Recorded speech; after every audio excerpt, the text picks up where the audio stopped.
Allez, voilà, bonjour à tous. Voilà, ce matin, je voudrais encore récidiver en parlant des médias français en Côte d'Ivoire. Oui, les médias français en Côte d'Ivoire. Leur rôle trouble dans le jeu politique ivoirien. Ça devrait nous interpeller. Ça devrait obligatoirement nous interpeller parce qu'il y a des faits qui nous interpellent. Voyez-vous, depuis un moment, on ne cesse d'assister à un acharnement de ces médias-là contre les partis politiques de l'opposition et contre principalement le PDCIDA et le président Tidiane. Je vais déjà commencer par Jeune Afrique. Voilà un média qui fait du PDCI un bashing ou qui, par stratégie de communication, essaie parfois de mêler une certaine rationalité journalistique aux faits politiques. Mais derrière cette stratégie de communication se cache la volonté de détruire le PDCIDA. Et on l'a constaté à travers les titres que Jeune Afrique a traités récemment concernant le cas Guikawi Jean-Luc Bion qui serait donc sur la voie de quitter donc le groupe parlementaire du PDCIDA et de créer leur propre groupe parlementaire. On ne sait d'où est-ce que Jeune Afrique sort ces informations, mais on a l'impression que l'objectif visé par ce journal Jeune Afrique vise à fragiliser davantage le PDCIDA et donc par ricochet le président Tidiane. Donc c'est un combat, c'est une communication, une guerre de communication qui est menée contre le PDCIDA. Et ça, il faut le dénoncer.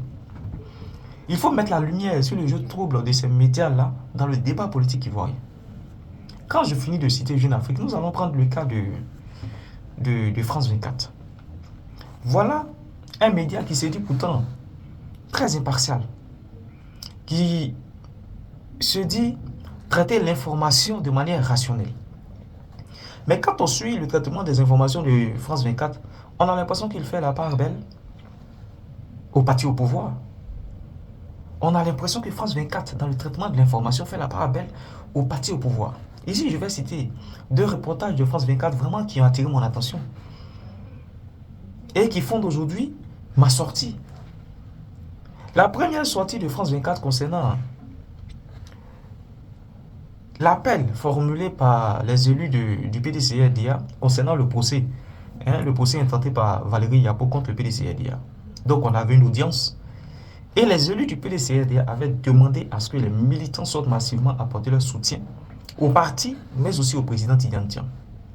Et lorsque le procès avait été reporté, les élus ont demandé aux militants de rentrer chez eux, de regagner leur domicile. Qu'est-ce que France 24 fait?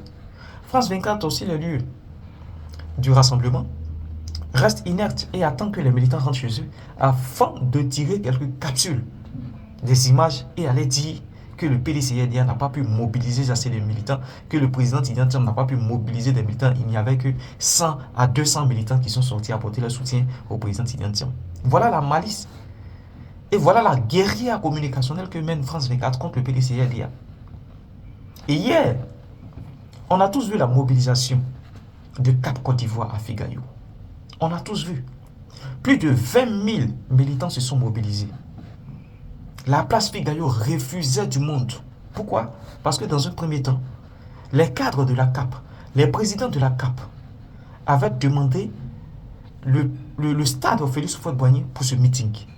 Le stade leur a été refusé. Le stade de Koumassi également leur a été refusé. Et donc, on a planché sur Figayou. Les places d'assises seulement valaient plus de 20 000 places. Mais dans le reportage, qu'est-ce qu'on nous dit? Essayez un peu de rabaisser, essayez de réduire l'affluence ou l'impact de cette mobilisation pour montrer à l'international que l'opposition ne pèse rien. Que non, l'opposition CAP a mobilisé entre 4 000 et 5 000 militants. C'est-à-dire là, nous voyons une journaliste qui essaie de circonscrire, qui essaie de chiffrer les militants mobilisés. Selon elle, entre 4 000 et 5 000 militants mobilisés. Pourtant, nous avons des plats. Nous avons, je dis des plats, des plans, des images qui ont été filmées via drone et qui nous montrent vraiment l'ampleur de la mobilisation. Comment est-ce que les militants ont pris d'assaut la place au Figayou?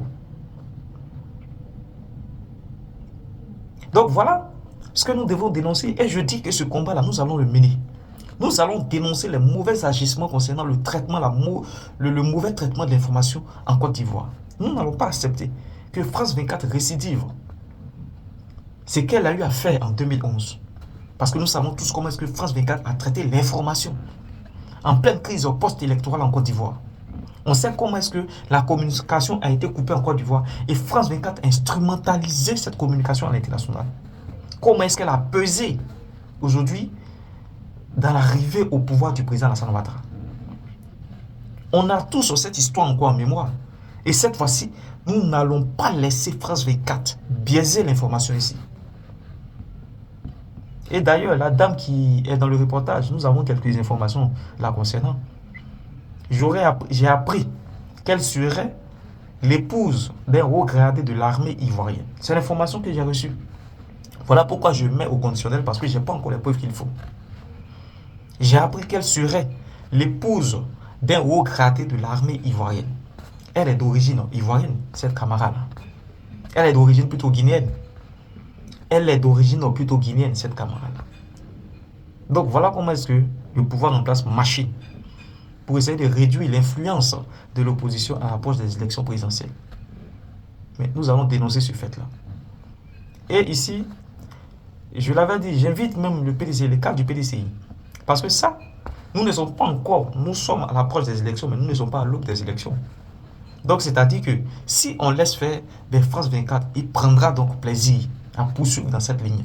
Voilà pourquoi, dès maintenant, je dis dès maintenant, tout le monde doit dénoncer les agissements de France 24. Tout le monde doit dénoncer les agissements de RFI, le mauvais traitement de l'information dans nos différents pays de ces médias occidentaux-là. Et à France 24, je vais vous dire, votre départ de la Côte d'Ivoire dépendra de vous. Parce que c'est en procédant ainsi que vous avez été chassé de l'AES. C'est en procédant ainsi que vous avez été chassé de l'AES, à force de vouloir préserver vos intérêts. Mais nous aussi, il y a les intérêts du peuple qu'il faut suivre. Le peuple aussi a ses intérêts qu'il faut préserver. Alors, si vous ne voulez pas traiter l'information de manière rationnelle, alors nous allons bander les muscles contre vous. Et nous allons dénoncer vos agissements. C'était Dr Hugo. Je vous demande de partager massivement cette vidéo. Partagez-la massivement de telle sorte quand même qu'elle puisse faire le tour de la toile. Taguez à chaque commentaire France 24. Taguez à chaque commentaire France 24. On est ensemble.